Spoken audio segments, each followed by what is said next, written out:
അപ്പൊ എന്തായാലും പോവാൻ തീരുമാനിച്ചു. വിഷമമുള്ളവരുടെ വിഷമമൊക്കെ അങ്ങ് തീരട്ടെ. പോയിട്ട് വന്നിട്ട് ബാക്കിയുള്ള കാര്യങ്ങൾ ഞാൻ പറയാം. ഹായ് ഫ്രണ്ട്സ്, എല്ലാവർക്കും പുതിയൊരു വീഡിയോയിലോട്ട് സ്വാഗതം. എല്ലാവർക്കും സുഖമാണെന്ന് വിചാരിക്കുന്നു. അതുപോലെ തന്നെ എൻ്റെ വീഡിയോ പുതുതായിട്ട് കാണുന്നവരുണ്ടെങ്കിൽ ഒന്ന് സബ്സ്ക്രൈബ് ചെയ്ത് സപ്പോർട്ട് ചെയ്യണം കേട്ടോ. ഈ വീഡിയോ നിങ്ങൾ FBയിലാണ് കാണുന്നുണ്ടെങ്കിൽ ഒന്ന് ഫോളോ ചെയ്യാൻ മറക്കരുത്. അതുപോലെ യൂട്യൂബിലാണെങ്കിൽ ഒന്ന് ഹൈപ്പ് ചെയ്യാനും മറക്കരുത് കേട്ടോ. മാക്സിമം ഷെയർ ചെയ്യുക. അപ്പോൾ രേണുവിന് ക്യാൻസർ ആണെന്നുള്ളത് ഇപ്പോൾ എല്ലാവർക്കും അറിയാമല്ലേ. അപ്പോൾ അതുപോലെ തന്നെ കിച്ചു ഇതുവരെ രേണുവിനെ കാണാൻ പോയിട്ടില്ല എന്നുള്ളൊരു വീഡിയോസുകളും കാര്യങ്ങളെല്ലാം സോഷ്യൽ മീഡിയയിൽ നിറഞ്ഞു നിൽക്കുന്ന ആ ഒരു ടൈമിലാണ് കിച്ചുവിൻ്റെ ഈ ഒരു വീഡിയോ ഞാൻ കാണാനിടയായത്. ഇപ്പോൾ 2 ദിവസമായി തോന്നുന്നു ഈ ഒരു വീഡിയോ ഇറങ്ങിയിട്ട്. അപ്പോൾ എന്താണ് കിച്ചു ഇതിപ്പോൾ AI ആണെന്നും പറയുന്നുണ്ട്. എത്രമാത്രം സത്യം എന്നറിയില്ല. കണ്ടിട്ട് AI പോലെയൊന്നും തോന്നുന്നില്ല. എന്തായാലും കിച്ചു ഇങ്ങനെയാണ് പറയുന്നത്.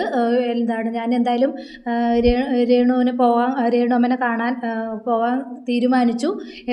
വിഷമമുള്ളവരുടെ വിഷമമൊക്കെ ഒന്ന് മാറട്ടെ എന്നുള്ള രീതിക്കുള്ളൊരു വീഡിയോ ആണ് കണ്ടത്. എന്താണെങ്കിലും ആ ഒരു പറച്ചില്ല, ആ ഒരു രീതി, ഒരു എന്താ പറയുക, ഒരു അഹങ്കാരത്തിൻ്റെ ആ ഒരു ഇതുപോലെ തോന്നി. ഞാൻ ഈ ഒരു വീഡിയോ ഷോർട്സ് ആയിട്ട സമയത്തും എല്ലാ ആളുകളും പറഞ്ഞതും അത് തന്നെയാണ്.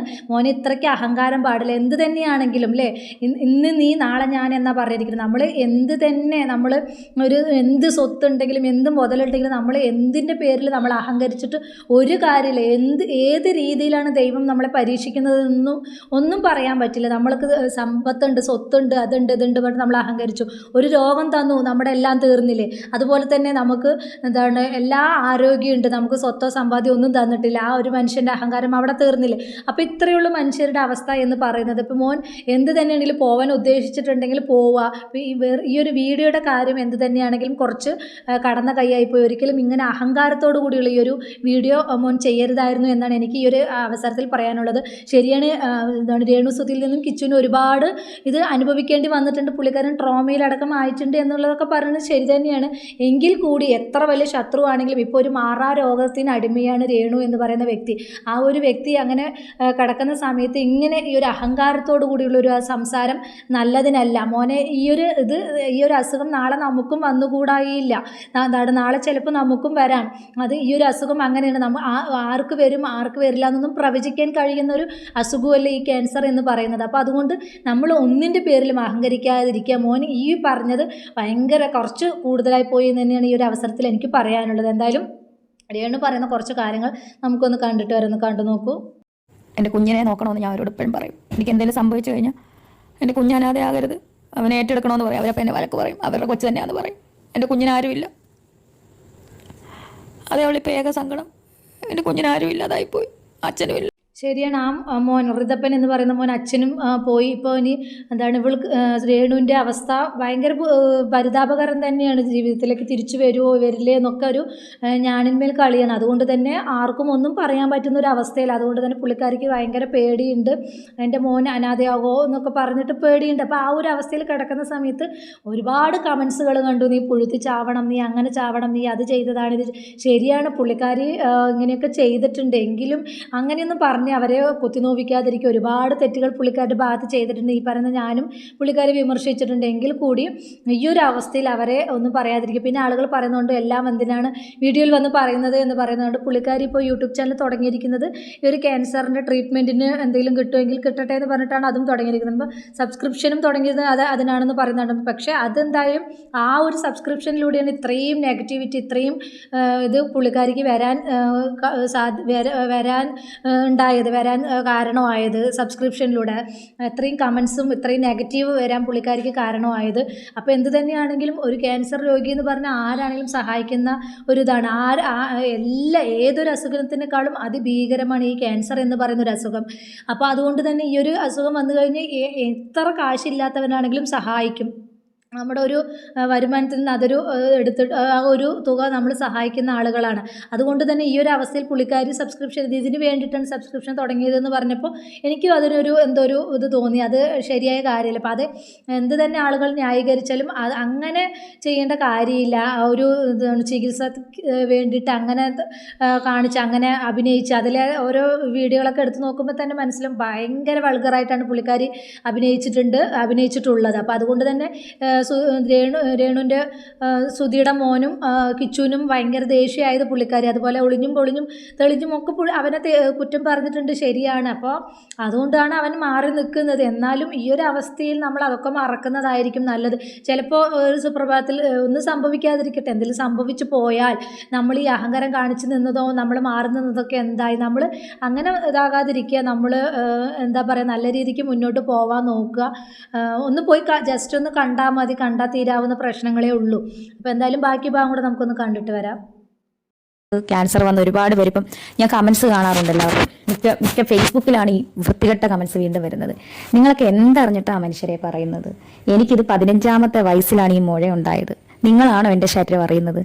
ഈ സബ്സ്ക്രിപ്ഷൻ എന്നാൽ പിന്നെ സബ്സ്ക്രിപ്ഷൻ ചെയ്തവർക്കെല്ലാം ക്യാൻസർ വരേണ്ടതല്ലേ? നിങ്ങൾ എന്തറിഞ്ഞിട്ടാണ് മനുഷ്യർ? ഞാൻ ഈ ക്യാൻസർ രോഗമായിട്ട് കിടക്കുവാണ്, എന്നിട്ട് നിങ്ങൾ എന്നെ വെറുതെ വിടാൻ ഉദ്ദേശമില്ല. ഞാൻ പറഞ്ഞു, എനിക്ക് 10ാം ക്ലാസ്സിൽ പഠിച്ചപ്പോഴാണ് ഈ ബ്രസ്റ്റിൽ ഒരു മുഴ ഞാൻ ആദ്യം ശ്രദ്ധയിൽപ്പെട്ടത്. ആ ബ്രസ്റ്റിന്റെ മുഴയുടെ മുകളിൽ കറുത്ത പാടുകളുണ്ടായിരുന്നു. അത് പൊളിഞ്ഞു പോകുന്നതായിരുന്നു. അതും ഞാൻ അത്ര ശ്രദ്ധിച്ചില്ല. അതിനുശേഷം വേദനയൊന്നും ഇല്ലാത്ത മുഴയുണ്ട്, വീട്ടിൽ പറഞ്ഞില്ല, വീട്ടുകാരെ വിഷമിക്കുന്നതിന് ഞാൻ പറഞ്ഞിട്ടില്ലായിരുന്നു.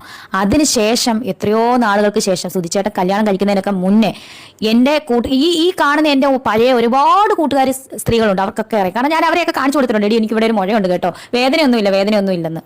കാരണം അവർ ഇപ്പോഴല്ലേ ഞാൻ സബ്സ്ക്രിപ്ഷൻ തുടങ്ങിയത്, മനസ്സിലായി നിങ്ങൾക്ക്? അപ്പം നിങ്ങൾ എന്തറിഞ്ഞിട്ടാണ് സുഹൃത്തുക്കളെ നിങ്ങൾ എന്നെ ഈ വേട്ടയാടുന്നത്? ഞാൻ പുള്ളിക്കാരി ഇങ്ങനെ കമൻറ്റ് ഇട്ടിട്ടുണ്ടായിരുന്നു, സബ്സ്ക്രിപ്ഷൻ തുടങ്ങിയതുകൊണ്ടാണ് എനിക്ക് ഈ ഒരു അസുഖം വന്നതെന്ന്. പുള്ളിക്കാരി കുറേ വീഡിയോകൾ പറയുന്നുണ്ട് സബ്സ്ക്രിപ്ഷൻ തുടങ്ങിയിട്ട് അതിന് ഇതില്ല 15 വയസ്സിൽ എന്തോ തുടങ്ങിയിട്ട് 10ാം ക്ലാസ്സിൽ പഠിക്കുമ്പോൾ എന്തോ ഈ പുള്ളിക്കാരിക്ക് ഇങ്ങനെ മുഴ കണ്ടിട്ടുണ്ടായിരുന്നു.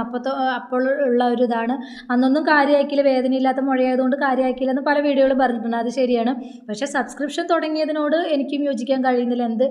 ഈ ഒരു ട്രീറ്റ്മെൻറ്റിന് വേണ്ടിയിട്ടാണ് തുടങ്ങിയത്, എന്നാലും എനിക്കതെന്തോ അത്രയ്ക്ക് അംഗീകരിക്കാൻ കഴിയുന്ന ഒരു ഇതല്ല.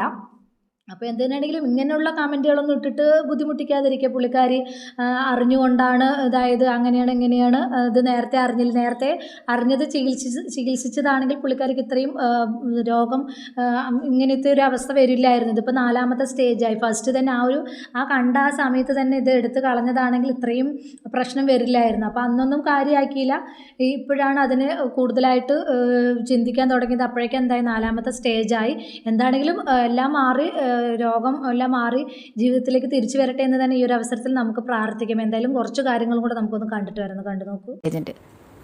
അദ്ദേഹവും വൈഫും സിജോയും വൈഫും കൂടെ വന്നിരുന്നു. ഈ റൂമിൽ വന്ന് കണ്ട് ഞാൻ കീമോ ചെയ്തതിൻ്റെ ചൂടെന്ന് പറഞ്ഞാൽ വളരെ ചൂടാണ്, ശരീരത്തിനുള്ളിൽ നിന്ന് ചൂട് ഇങ്ങനെ വന്നുകൊണ്ടിരിക്കുകയാണ്. അപ്പം ഞാൻ അത്ര ചൂടിൽ കിടക്കുമ്പോഴാണ് ഇവർ വരുന്നത്. ഇവർ വന്ന് കണ്ട് ആകപ്പാടെ വിഷമമായി അവർക്ക് ആയെന്ന് തോന്നുന്നു. കാരണം ഞാൻ എനിക്ക് ഓർമ്മയില്ല, ഇവർ 4 പേരും വന്ന് നിൽക്കുന്ന ഓർമ്മയുണ്ട്. വളരെ ക്ഷീണതയായിരുന്നു ഞാൻ. എനിക്ക് തോന്നുന്നു പപ്പയുടെ അമ്മയുടെ ഒക്കെ സംസാരിച്ചു. അതിന് ചേച്ചി ഓക്കെ ആകും. സിജോ ആണ് കൂടുതലും സംസാരിച്ചത്. സായി മിണ്ടി, വൈഫ് 2 പേരും സംസാരിച്ച് ഇരിക്കാൻ വയ്യ നടുവൻ ചാരിയിട്ടുണ്ട്. അത് കഴിഞ്ഞിട്ട് തിരിച്ച് വെളിയിലിറങ്ങി കുറച്ച് കഴിഞ്ഞപ്പം സായി വൈഫും കൂടെ വന്നിട്ട്, ഈ ചൂടല്ലേ, വേഗം പോയി AC മേടിക്കുക. എന്ത് AC മേടിക്കാനോ? AC മേടിക്കുക ചേച്ചി, എന്നാ പൈസ ഒരു നല്ലൊരു എമൗണ്ട്. ഞാൻ എമൗണ്ട് പറയുന്നില്ല, ഞാനത് പറഞ്ഞാൽ അത് വേണ്ട, ശരിയാകത്തില്ല. സായി അത് പറഞ്ഞിട്ടില്ലെന്ന് തോന്നുന്നു. ഒരു നല്ലൊരു എമൗണ്ട് എനിക്ക് സായി കൃഷ്ണ കൊണ്ട് തന്നു. അപ്പോൾ സായി കൃഷ്ണ AC വാങ്ങിച്ചു കൊടുത്തു എന്നുള്ളത് കണ്ടല്ലോ. അപ്പം എമൗണ്ട് എന്താണ്, ഇത്രയും നല്ലൊരു എമൗണ്ട് കൊടുത്തു എന്ന് പറയുന്നുണ്ട്. അപ്പോൾ പുള്ളിക്കാരി ആ എമൗണ്ട് എവിടെയും പറയുന്നില്ല, അതുപോലെ സായിയും ആ എമൗണ്ട് എവിടെയും പറയുന്നില്ല. പക്ഷേ ഞാൻ ഇന്നലെ ഒരു ഫേസ്ബുക്കിലൊരു വീഡിയോ കണ്ടു, 2 ലക്ഷമോ എന്തോ 2 ലക്ഷം എന്തോ കൊടുത്തു എന്നുള്ളത്. അപ്പോൾ അതിൽ എത്രമാത്രം ഇതാണെന്ന് അറിയില്ല. അതാണ് നമ്മൾ പറയണതൊന്നും സോഷ്യൽ മീഡിയ ചെയ്യുന്നത് വേറൊരു രീതിക്കാണ്. അപ്പോൾ നമ്മൾ എന്താ പറയുക, ആകുന്നതും ഒന്നും സോഷ്യൽ മീഡിയയിൽ വന്നിട്ട് പറയാതിരിക്കുന്നതായിരിക്കും ഏറ്റവും നല്ലത്. ഒരുപാട് പറയുന്ന സമയത്ത് ആളുകൾ പല രീതിക്ക് തന്നെ അതെടുത്തിട്ട് വീഡിയോ ഇട്ടിട്ട് വേറെ അവരുടെ റീച്ചിന് വേണ്ടിയിട്ട് എന്തൊക്കെയൊക്കെയോ തമ്പനയിലും കാര്യങ്ങളും ഇട്ടിട്ട് കൂടുതലായിട്ട് വേറെ എന്തൊക്കെയൊക്കെയാണ് പറയുന്നത്. ഇപ്പോൾ പുള്ളിക്കാരി പറയുന്നുണ്ട്, അതുപോലെ സായും എമൗണ്ട് പറഞ്ഞിട്ടില്ല. പക്ഷേ അത് എമൗണ്ട് ഇത്രയെന്നുള്ളത് ഞാൻ ഈ ഒരു വീഡിയോയിൽ കണ്ടിട്ടുണ്ടായിരുന്നു. അത് ഞാൻ സ്ക്രീൻഷോട്ട് എടുത്ത് വെച്ചില്ല കേട്ടോ, അത് എടുത്ത് വെക്കാൻ മറന്നുപോയി. എന്ത് തന്നെയാണെങ്കിലും ഈ ഒരു അവസരത്തിൽ നമുക്ക് പ്രാർത്ഥിക്കാം, രേണുസുധിയുടെ അസുഖം എത്രയും പെട്ടെന്ന് മാറട്ടെ, ജീവിതത്തിലേക്ക് പുള്ളിക്കാരി തിരിച്ചു വരട്ടെ.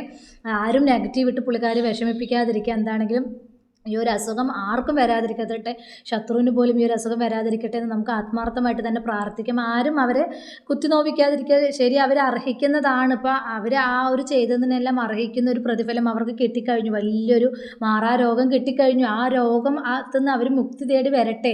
ഇനി അത് അവരെ അവരുടെ പാട്ടിന് വിടുക. അവരെ വെറുതെ കുത്തി നോവിക്കാതിരിക്കുക. അവർ ശരിയാണ്, മോശമായിട്ടുള്ള രീതിയിലെല്ലാം അഭിനയിച്ചിട്ടുണ്ട്, പല രീതിക്കും അവർ നടന്നിട്ടുണ്ട്, പല വാക്കുകൾ ഉപയോഗിച്ചിട്ടുണ്ട്, പല രീതിക്കും അവർ പലതും ചെയ്തിട്ടുണ്ട്. എങ്കിൽ കൂടി നമുക്ക് ഈ ഒരു അവസ്ഥയിൽ അവരെ വെറുതെ വിടുക. അവർ റിക്കവർ ചെയ്ത് അവർ ജീവിതത്തിലോട്ട് വരട്ടെ എന്ന് ആത്മാർത്ഥമായിട്ട് പ്രാർത്ഥിക്കുക.